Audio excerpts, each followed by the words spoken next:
আলহামদুলিল্লাহ আল্লাহর রহমতে বর্তমানে ওনার ক্যান্সার মার্কার টেস্টগুলো সম্পূর্ণরূপে নেগেটিভ। মানে ওনার শরীরে বর্তমানে কোনো প্রকার ক্যান্সার নাই এবং উনি ব্লাডও আলহামদুলিল্লাহ আগের থেকে অনেক ভালো আছে। এমতো অবস্থায় আপনার রোগী কি শারীরিক, মানসিক সব দিক থেকে আলহামদুলিল্লাহ ভালো আছে? আলহামদুলিল্লাহ সব দিকেই ঠিক। সব দিকে ভালো। ওনার খাওয়া-দাওয়া, খাওয়া-দাওয়া ঘুম, প্রস্রাব, পায়খানা সব আলহামদুলিল্লাহ ওকে।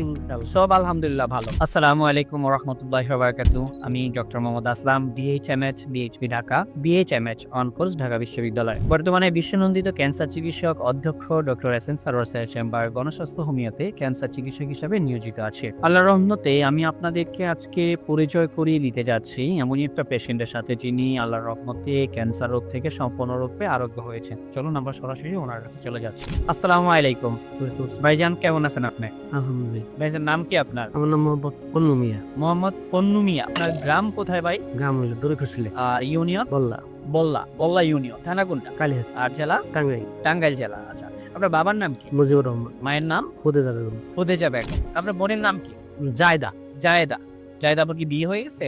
বিয়ে হয়েছে। আপনার স্বামীর নাম জানেন? স্বামীর নাম খসরু মিয়া। খসরু মিয়া। আপনাদের এলাকাতেই বিয়ে হয়েছে না? আমার ফুফাতো ভাইয়ের সাথে বিয়ে হয়েছে। ফুফাতো ভাইয়ের সাথে। তার মানে আপনাদের খোঁজ করলেই ওনাকেও পাওয়া যাবে। সমস্যা নাই পাশাপাশি। আচ্ছা। ওনার কি সমস্যা ছিল ভাই সর্বপ্রথম? সমস্যা ওনার হইলো হঠাৎ করে পেটে ব্যথা হয় এবং কি পেশাবের সাথে ব্লাড আসে। প্লাস প্রস্রাবের সাথে ব্লাড। ব্লাড আসে, তখন আমরা সদর হাসপাতালে নিয়ে যাই। ওইখান থেকে তারা পরীক্ষা করে বলে যে এনার এই কিডনিতে টিমার আছে। তো আমরা তখন উন্নত চিকিৎসার জন্য আমরা মির্জাপুর কুমেদানি হাসপাতালে নিয়ে আসি। কুমুদিনী হসপিটালে। হ্যাঁ, মির্জাপুর কুমেদানি হাসপাতালে নিয়ে আসার পরে ওনারা পরীক্ষা নিরীক্ষা করে বললো যে টিমারে ওটা অপারেশন করতে গেলে একটা কিডনি ওনার ফেলে দিতে হবে। তখন আমরা অপারেশন করাইলাম আর কি। অপারেশন করানোর পরে তারপরে ওটারে বায়োপসি করবার নিয়ে দিল, যে এটার মধ্যে দেখা যায় যে ভাইরাস আছে কিনা বা ক্যান্সারের যে জীবাণু আছে কিনা। তো ঢাকাতে পাঠাইলো। ওখান থেকে ওইটা রিপোর্ট গেল যে ওনার ক্যান্সার আছে। পরে ওই বললো যে আমাদের এখানে এটার চিকিৎসা মানে এটার ধাপটা ছিল ফুর করে কয়, মানে এবার লাস্ট টেস্ট ছিল।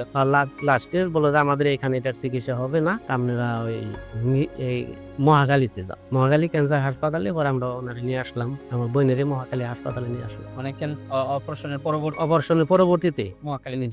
পরে ওখান থেকে ওনারা মেডিসিন লিখলো। তা আমি বললাম যে মেডিসিন লিখতেছেন মাইসের না থেরাপি দেয়, এরকম শুনি যে ক্যান্সারের রোগীকে থেরাপি দেয়। তা আমাদের থেরাপি দিবেন না? বললো যে না, থেরাপি চলবো না, এটা যে ব্যয়বহুল থেরাপি এটা আপনারা দিতে পারবেন না। কিরকম ভাই বল যে একটা থেরাপিতে 2 লক্ষ 2.5 লক্ষ টাকা খরচ করবো, কমপক্ষে 20টা দিতে হইব। তখন আমরা তো বললাম যে না, এই ব্যয়বহুল চিকিৎসা তো আমরা দিতে পারবো। তারপরে থেকে মেডিসিন লেখা দেয়, মেডিসিন আমরা স্টার্ট করি। মেডিসিন খাওয়ার পরে 1 মাস খাওয়ার পরে রোগীর কোনো উন্নতি হয় না। যে ওটা মেডিসিন খাইলে পারা মানে কোনো খানা দানাই করতে পারে না, মুখটা মানে একবারে জ্বলে যায়। ওটা তো বললো যে এই ট্যাবলেটটাই থেরাপি, যে ক্যাপসুলটা মানে ওরাল কেমন যেটাকে আমরা বলি খাওয়ার মাধ্যমে। এটা তো ওটা খাইলে ওরা পানিটাও খাইতে পারে। রোগীর হালাত খুব খারাপ। এর মধ্যে আপনাদের এই গণস্বাস্থ্য হোমিওর একটা ভিডিও আপনি পাইছেন আর কি। আচ্ছা। পাওয়ার পরে আমি যোগাযোগ করি, পরে এখানে আসি। তো আল্লাহর রহমতে আপনি এই যে চিকিৎসা করলেন, আমরা কত মাস পরে আপনাকে পরীক্ষা দিয়েছিলাম? 4 মাস করে। 4 মাস পরে আমরা আপনাকে পরীক্ষা দিয়েছিলাম। 4 মাস পরে পরীক্ষার রিপোর্ট গুলো কি আসছিল? 4 মাস পরে পরীক্ষার রিপোর্ট তো ভালো আসছে। এটা ছাড়া আমরা এই এই ক্যান্সারটাকে আরো কঠিনভাবে আইডেন্টিফাই যে আদৌ অন্য কোথাও কি আছে কিনা সেটা দেখার জন্য আমরা ক্যান্সারের যে মার্কারগুলো আছে সেই মার্কার টেস্টগুলো আমরা এখানে করেছিলাম। আলহামদুলিল্লাহ আল্লাহর রহমতে বর্তমানে ওনার ক্যান্সার মার্কার টেস্টগুলো সম্পূর্ণরূপে নেগেটিভ। মানে ওনার শরীরে বর্তমানে কোনো প্রকার ক্যান্সার নাই এবং উনি ব্লাডও আলহামদুলিল্লাহ আগের থেকে অনেক ভালো আছে।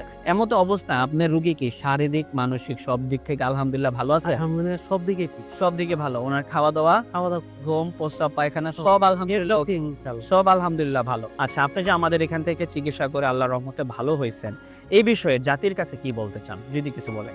জাতির কাছে বলতে চাই, এলোপ্যাথি চিকিৎসা করে যে ব্যয়বহুল, তারপরেও নিশ্চিত মৃত্যু আমাদের ওইখানে আরো ঘটছে।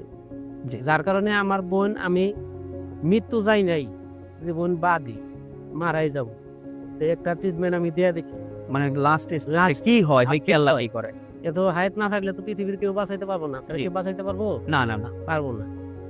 যার কারণে আমি এখানে আসি, গণস্বাস্থ্য হোমিওতে আসি। ওষুধ খাওয়ার পরে আল্লাহর রহমতে বর্তমানে খুবই ভালো রেজাল্ট, খুবই ভালো। আমরা সারা বাংলাদেশের মানুষকে বলবো, যাদের এই সমস্যা আছে তারা এই গণস্বাস্থ্য হোমিওতে যোগাযোগ করবেন এবং এখান থেকে মেডিসিন নেয়। যেভাবে তারা বলে, এখানে যেভাবে তারা লেখা দেয়, ওইভাবে নিয়মিত যদি আপনি খাইতে পারেন, ইনশাল্লাহ, যেহেতু আমার বোনের চিকিৎসা হয়েছে, ভালো হয়েছে, আপনাদেরও আল্লাহ ভালো করবে।